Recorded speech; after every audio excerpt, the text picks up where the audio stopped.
Ito yung client natin, si Bossing from Antipolo. Pupunin natin yung Polynesian full sleeve niya. May pagitan kasi dito and dito sa may bandang underarm. May konti ring retouch dito sa lower arm. Panoorin nyo na lang. Alright. Ngayong araw, isang murang tattoo na naman ang ibibigay natin para sa isang bordadong admin na health conscious na dumayo pa dito sa Baras Rizal galing pa all the way from Antipolo Bayan, city proper, dun sa syudad na nagmotor lang na lumagpas pa nga kanina dahil di nyo napansin yung gate ng village. Mabuti na lang at di pa naman siya gaano nakakalayo. Kaya naman pagdating niya sa bandang malapit na, sabi ko wag na siyang umalis sa kanyang kinaroroonan dahil ako na mismo ang lalapit sa kanya para sumundo. I-guide at ituro sa kanya sa personal ang daan patungo sa destinasyon na paroroonan niya. Ano daw?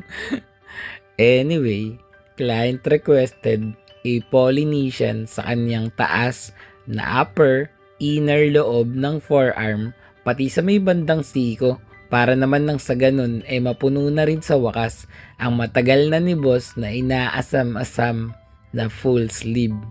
Alam nyo kasi, ganito kasi yan. Yung ano ko kasi, kuwan, ang tagal sabihin no? Ang design kasi na Polynesian, maganda talagang paikot.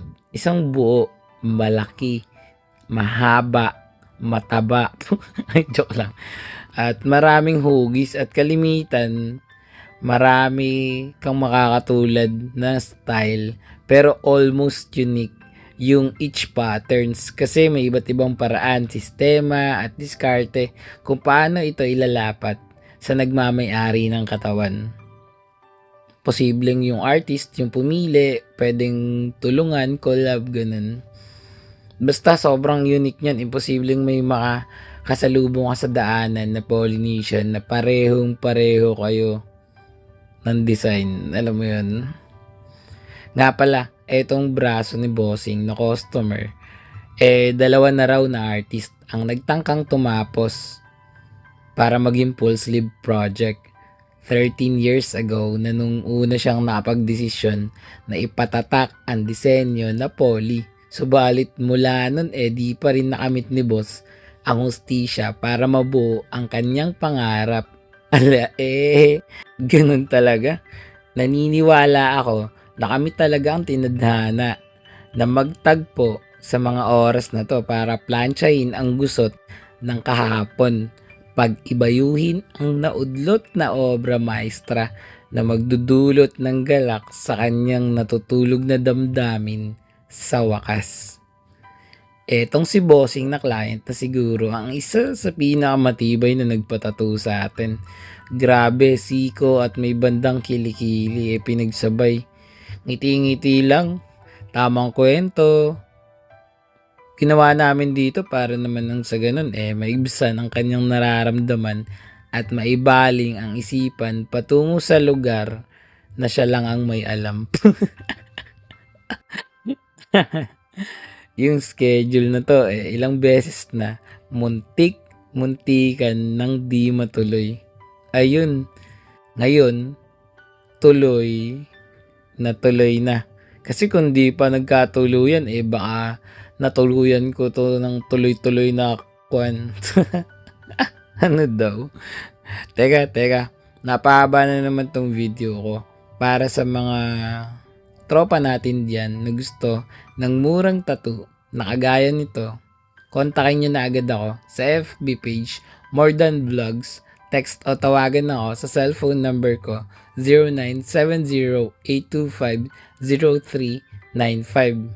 Kung nalalayuan kayo dito sa Baras para pumunta, tamad kayo magbiyahe or pagod kayo sa trabaho, walang problema guys. Nag-home service po ako kahit saang probinsya pa kayo lupalop ng Pilipinas ng buong mundo nakatira.